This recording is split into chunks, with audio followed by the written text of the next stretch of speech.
সবাইকে স্টক অবজারভারের পক্ষ থেকে শুভেচ্ছা জানাই। আমাদেরকে কিছু কিছু ফ্রেন্ড রিকোয়েস্ট পাঠিয়েছিলেন কয়েকটি স্টক নিয়ে আপডেট দেওয়ার জন্য। আজ আমরা বন্ধুদের অনুরোধের স্টকগুলো নিয়ে আলোচনা করব। স্টকগুলো হলো chartered life, paper processing, Monospool, first life, BDCom এবং পদ্মা লাইফ। সো বন্ধুরা, আলোচনাটি শেষ পর্যন্ত শুনতে থাকুন। আর আলোচনাটির শুরুতে আমি রিকোয়েস্ট করব ডিসক্লেমার অংশটি আপনারা ভালো করে পড়ে নেবেন। পুঁজিবাজার ঝুঁকিপূর্ণ। আপনার কোনো পার্সোনাল বাই এবং সেলের কারণে আপনি যদি ক্ষতিগ্রস্ত হয়ে থাকেন, সে দায় স্টক অবজার্ভার বহন করবে না। শুরুতে আমরা চার্টার্ড লাইফ ইন্স্যুরেন্স কোম্পানি এই স্টকটি ডে চার্ট নিয়েছি। স্টকটি আমরা লক্ষ্য করছি যে 50 exponential moving average price point লেভেলে, যেটি 74 প্রাইস পয়েন্টে এসে এটি সাপোর্ট নিয়েছে এবং এখান থেকে একটা রিভার্সাল আমরা দেখতে পাচ্ছি। আজকে স্টকটি অনেকটা বুলিশ ফর্মে ছিল। এটি 20 এক্সপোনেনশিয়াল মুভিং অ্যাভারেজকে ব্রেকআউট করে অনেকটা উপরে অবস্থান করছে। সো স্টকটির ক্ষেত্রে এখন বর্তমানে ফার্স্ট সাপোর্ট হবে 80 এবং সেকেন্ড সাপোর্ট হবে 74। আর স্টকটির ক্ষেত্রে আমাদের এখন সেল টার্গেট হবে, ফার্স্ট সেল টার্গেট হবে 90। এখান থেকে রিসেন্টলি একবার রিজেক্ট করেছিল। সো এটি আমাদের ফার্স্ট টার্গেট এবং সেকেন্ড টার্গেট হবে আমাদের রিসেন্ট প্রিভিয়াস যে হাইয়েস্ট পয়েন্ট, হাইয়েস্ট পিক আমরা দেখতে পাচ্ছি 97.5। 97 থেকে 102 আমাদের এখন সেকেন্ড সেল টার্গেট হবে।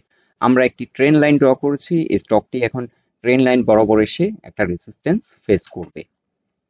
আর স্টকটির ক্ষেত্রে এখন সেল প্রেশারও অনেক কমে গেছে। সো আপনার যদি স্টকটি থাকে আপনি হোল্ডিং এ রাখতে পারেন। স্টকটি আশা করছি এখন মার্কেট কিছুটা, আজকে আমরা আবার পজিটিভ ধারায় দেখতে পাচ্ছি ফিরেছে। সো স্টকটি ভালো করবে এবং আমাদের যে দুটো টার্গেট দিলাম আশা করি অ্যাচিভ করতে পারবে। আপনার যদি ফার্দার লাইফ ইন্স্যুরেন্স সেক্টর নিয়ে জানার ইচ্ছা থাকে, তাহলে আমরা গতকাল একটি পোস্ট করেছিলাম লাইফ ইন্স্যুরেন্স সেক্টর এবং এই সেক্টরের যে লিডিং স্টকগুলো, এই স্টকগুলো নিয়ে আমরা আলোচনা করেছি। আপনার ফার্দার জানার ইচ্ছা থাকলে আপনি এই পোস্টটি দেখে নেবেন। আমরা একটি বিষয় লক্ষ্য করেছি, আমাদের বেশিরভাগ বন্ধুই কিন্তু আমাদের পোস্টগুলো আপনারা ভালো করে দেখেন না। আপনাদের কিন্তু সবকিছুতেই অনেক বেশি তাড়া থাকে, যার কারণে আপনারা অনেক কিছু মিস করে যান। স্টক অবজারভারের ব্যাপারে আমরা একটা কথাই বলতে পারি, বাংলাদেশে আমাদের মতো অ্যাকুরেসি নিয়ে কেউই অ্যানালাইসিস দিতে পারবে না। আর কথাটা আমরা জাস্ট মুখে বলছি না, আমাদের প্রিভিয়াস পোস্টগুলো আপনারা দেখেন। এছাড়াও আপনাদেরকে আমি আজকে একটি বিষয় দেখাচ্ছি। এটা আমার লিঙ্কডইন আইডি স্টক অবজারভার। এই পোস্টটি আমি 2.5 মাস আগে করেছিলাম মেটা নিয়ে। আমরা আমেরিকান মার্কেটেও কাজ করি। মেটার প্রাইস যখন $198 ছিল, $198 ছিল, আমি এখানে একটি প্যাটার্ন আইডেন্টিফাই করেছিলাম, কাপ এন্ড হ্যান্ডেল প্যাটার্ন, এবং আমি টার্গেট দিয়েছিলাম যে $262 থেকে $265 পর্যন্ত এটি ফার্স্ট টার্গেট আমি সেট করেছিলাম।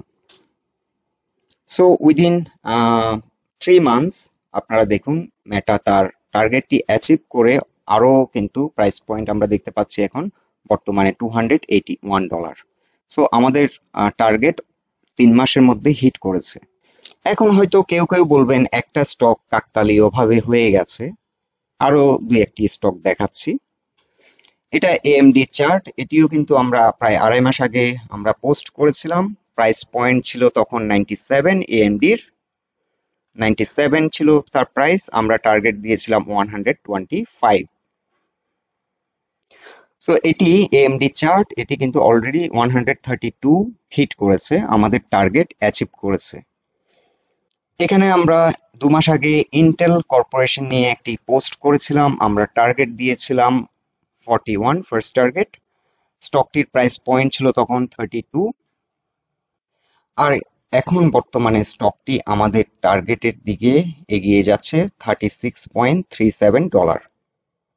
এরপর আরো একটি দেখাচ্ছি, আপনারা হয়তো অনেকে বলবেন তিনটা কাকতালীয় ভাবে মিলে গেছে। আরো একটি দেখাচ্ছি, নেটফ্লিক্স। নেটফ্লিক্সের প্রাইস যখন 300 রেঞ্জে ছিল, আমি যখন পোস্টটি করেছিলাম $301 ছিল, আমি টার্গেট দিয়েছিলাম 400 থেকে 420। নেটফ্লিক্সের প্রাইস দেখুন 431, আমাদের টার্গেট অ্যাচিভ করে গেছে। সো ইন্টারন্যাশনাল মার্কেটে আমাদের এক্সপার্টিজম কিছুটা আপনাদেরকে দেখালাম। আপনারা হয়তো অনেকেই ভাবছেন যে আমাদের এই চ্যানেলটি বাংলাদেশের যে আদার যে চ্যানেল তাদের মতোই। এখন আমরা আলোচনা করছি বিডিকম। BDCom online limited. এই স্টকটি রিসেন্টলি সাপোর্ট নিয়েছে 37 প্রাইস পয়েন্টে। এটা আমরা এখন একটা সাপোর্ট লাইন আমরা এখানে ড্র করেছি এবং এখান থেকে একটা রিভার্সাল করছে। আর এখানে আমরা একটি লাইন ড্র করেছি 38.5 একটা হরিজন্টাল লাইন। এই লাইনটি একটি কি সাপোর্ট লাইন ছিল এই স্টকটির জন্য। এই সাপোর্টটি কিন্তু কিছুদিন আগে ব্রেকডাউন করায় এই সাপোর্ট লাইনটি এখন রেজিস্ট্যান্স হিসেবে কাজ করবে। সো এই স্টকটি এখন 38.5 এই প্রাইস পয়েন্ট লেভেলে এসে একটা সেল প্রেসার ফেস করবে এবং এখান থেকে কিছুটা রিট্রেস করতে পারে। আর যদি এখানে কিছুদিন সাইডওয়ে করে কিংবা এখান থেকে একটা ইম্পালসিভ মুভের মাধ্যমে যদি এটি 38.5 এটি এই জোনটাকে ব্রেকআউট করে, তাহলে পরবর্তী মেজর যে চ্যালেঞ্জ সেটি হচ্ছে 40 এই জোনটাতে এসে রেজিস্ট্যান্স ফেস করবে। এখানে আমরা একটি ট্রেন লাইন ড্র করেছি, এই ট্রেন লাইন বরাবর এসে রেজিস্ট্যান্স ফেস করবে। সো স্টকটি যারা যারা এখন হোল্ডিং করছেন, স্টকটির ক্ষেত্রে আমরা একটা ব্যাপার লক্ষ্য করছি যে সেল প্রেসার অনেক কমে গেছে। সো যারা এখন একটু টেনশনে আছেন, টেনশনে থাকার মতো এখন আর কিছু দেখতে পাচ্ছি না, মার্কেটও আজকে পজিটিভ ধারায় আছে। সো সেল প্রেসার কমে গেছে, আশা করি স্টকটি এই যে সাপোর্ট পয়েন্ট এটি আর ব্রেকডাউন করবে না এবং এখান থেকে গ্র্যাজুয়ালি এটি মুভ করবে। আর এই চ্যানেলের মধ্যে থাকলে এটি হয়তো চ্যানেল বরাবর আপ ডাউন করবে। আর যদি কোনো কারণে এটি একটা স্ট্রং মুভ নিয়ে যদি চ্যানেল ব্রেকআউট করতে পারে, তাহলে এটা একটা প্যাটার্ন ব্রেকআউট হবে। প্যাটার্ন ব্রেকআউট হলে স্টকটি একটা লং র্যালিতে যাওয়ার সম্ভাবনা অনেক বেশি। সো আইটি সেক্টর নিয়েও আমি গত কালকে একটি আপডেট দিয়েছিলাম। সো আপনার যদি আইটি সেক্টর এবং এই সেক্টরের অন্যান্য স্টকগুলো সম্পর্কে জানার ইচ্ছা থাকে, আপনি এই পোস্টটি দেখে নেবেন। এখন আমরা paper processing and printing limited এই স্টকটি ডে চার্ট নিয়েছি এবং এখানে আমরা একটি সাপোর্ট লাইন আইডেন্টিফাই করেছি 267, 267 টাকা। এই প্রাইস পয়েন্টে এসে একটা সাপোর্ট নিচ্ছে। এখানে কিন্তু একটা cup and handle pattern create করেছে, আমরা ম্যাক্সিমাম ক্যান্ডেলগুলোকে কভার করেই এই লাইনটি ড্র করেছি। সো এখন এখানে এটি ব্রেকআউট করার পর একটা রিটেস্ট দিচ্ছে এবং রিটেস্টটা অনেকটা সাকসেসফুল আমরা বলতে পারি, কারণ এখানে এসে সাপোর্ট নিয়েছে। সো এই জোন থেকে এখন একটা রিভার্সাল আমরা দেখতে পাচ্ছি। আপনার যদি স্টকটি থাকে আপনি হোল্ড করতে পারেন। এটি এখন আমাদের সেল টার্গেট হবে 310, এই জোনটাতে এসে এটি আবার একটা বড় রকমের সেল প্রেসার ফেস করবে। আর ওভারঅল এই ট্রেন্ডটিও কিন্তু অনেক স্ট্রং। আর এটি যদি সাকসেসফুলি 310 থেকে 15-এ একটা ভালো রকমের সেল প্রেসার আসবে, এটি যদি ব্রেকআউট করে ঘুরে দাঁড়াতে পারে তাহলে স্টকটি 400 পর্যন্ত প্রাইস অ্যাকশন হতে পারে। সো যারা এখন স্টকটি হোল্ড করছেন তারা হোল্ডিং এ রাখতে পারেন, ফার্স্ট টার্গেট 310।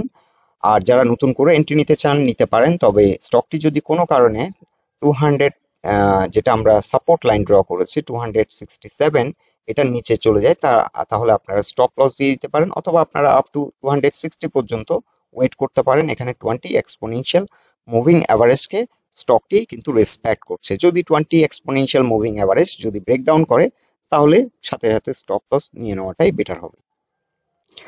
এখন আমরা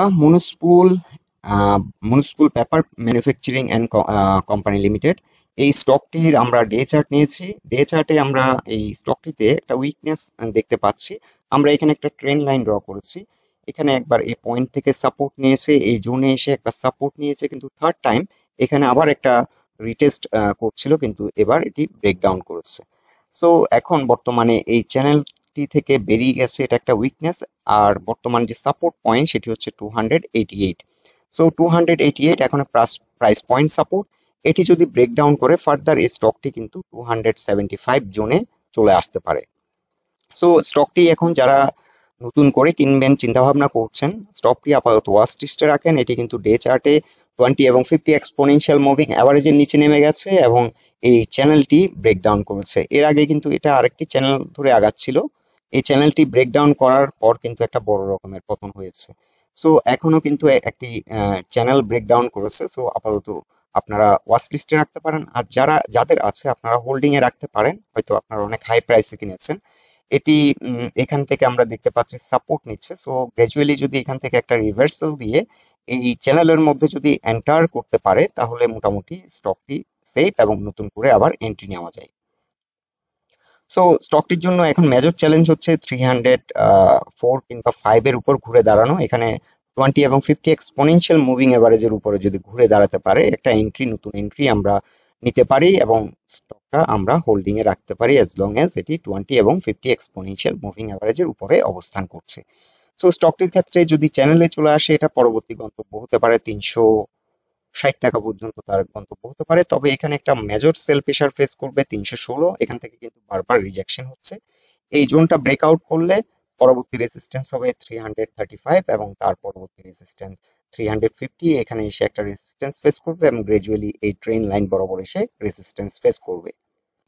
আর ভলিউম বিবেচনা করলে সেল প্রেসার কিছুটা কমে গেছে আর এখানে সাপোর্ট নিচ্ছে, এটা একটা ভালো দিক। তবে এই সাপোর্টটা ব্রেকডাউন করলে ট্রেডটা অনেকটা আনসার্টেন হয়ে যাবে এবং নতুন করে এন্ট্রি না নেওয়াই বেটার এই স্টকটিতে বর্তমানে।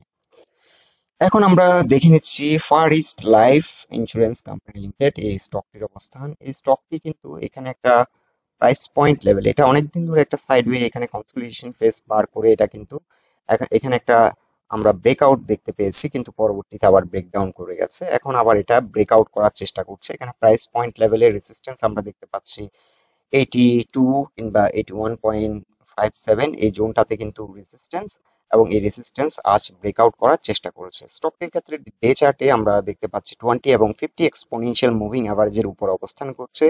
সেল প্রেসারও অনেক কেটে গেছে এবং আজকের দিনে ভলিউমও কিছুটা বৃদ্ধি পেয়েছে, এটি একটি পজিটিভ দিক। এখন আমরা উইকলি চার্টে যদি স্টকটির অবস্থান দেখি, আমরা আপনাদেরকে একটা ব্যাপার যেটা দেখিয়েছিলাম যে এখানে কিন্তু একটা প্যাটার্ন ব্রেকআউট করেছিল।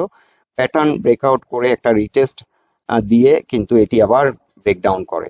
সো এটা একটা ব্যাপার, এখানে ব্রেকডাউন করার কারণে স্টকটি স্লো হয়ে যায় এবং একটা বড় ভলিউম নিয়ে কিন্তু ব্রেকডাউন করে।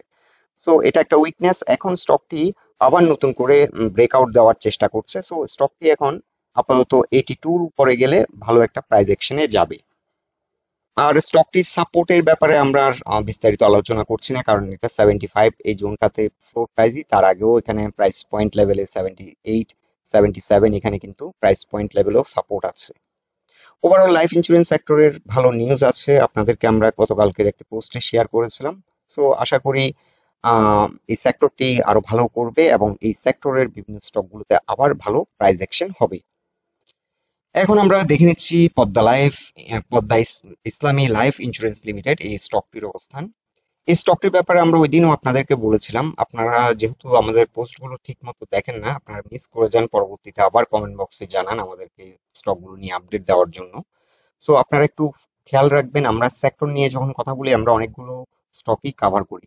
স্টকটি এখন বর্তমানে প্রায় একটা রানিং ফ্ল্যাট কারেকশন দিয়েছে, যে পয়েন্ট থেকে যাত্রা শুরু করেছিল অলমোস্ট সে পয়েন্টে ফিরে এসেছিল এবং এখান থেকে আবার রিজেক্ট হয়ে কিছুটা উপরে অবস্থান করছে। সো এটা একটা রানিং ফ্ল্যাট কারেকশন। এখান থেকে এখন আমরা দেখতে পাচ্ছি স্টকটি আজকে কিছুটা মোমেন্টাম ফর্ম করেছে। আমরা ডে চার্টে দেখিনি, ডে চার্টে কিন্তু 50 এবং 20 এক্সপোনেনশিয়াল মুভিং অ্যাভারেজের উপরে ঘুরে দাঁড়ানোর চেষ্টা করছে এবং দিন শেষে সাকসেসফুল হয়েছে। আর ভলিউম কিছুটা বৃদ্ধি পেয়েছে, সেল প্রেসার অনেকটা কমে গেছে। সো স্টকটি নিয়ে আপনার এখন আপনার কাছে যদি হোল্ডিং এ থাকে, ওরিড হওয়ার কোনো কারণ নেই। স্টকটি আবার এখান থেকে এ বি এবং সি মুভ দিয়ে এখান থেকে এই যে প্রাইস পয়েন্ট 53 যে রিসেন্টলি যে হাইটি করেছিল এটিকে চেস করবে এবং চেস করে একটা নতুন হাই ক্রিয়েট করার চেষ্টা করবে। স্টকটি আপনি হোল্ডিং এ রাখতে পারেন। আর নতুন করে যারা এন্ট্রি দিবেন চিন্তা করছেন, তারাও স্টকটি চাইলে এন্ট্রি দিতে পারেন, ভালো একটা প্রাইস পয়েন্টে আছে। তবে এই সেক্টরের অন্যান্য লিডিং স্টকগুলোর মতো এই স্টকটি অতটা স্ট্রং না এবং অতটা স্ট্রং প্রাইস অ্যাকশনও হবে না, এটা হয়তো স্লোলি স্লোলি মুভ করে একটা ভালো রিটার্ন দেবে। সো বন্ধুরা, এই 6টি স্টক নিয়ে এটাই ছিল আমাদের অবজারভেশন। আলোচনাটি যদি আপনাদের ভালো লেগে থাকে অবশ্যই পোস্টটিকে লাইক দিন। আপনারা কিন্তু বেশিরভাগ বন্ধুই আমরা লক্ষ্য করি আমাদেরকে লাইক না দিয়েই চলে যান। আমাদেরকে এত অপছন্দ করার কারণটা আপনারা কমেন্ট বক্সে জানাবেন। আর আমাদের সাথে থাকার জন্য আপনাদেরকে অসংখ্য ধন্যবাদ।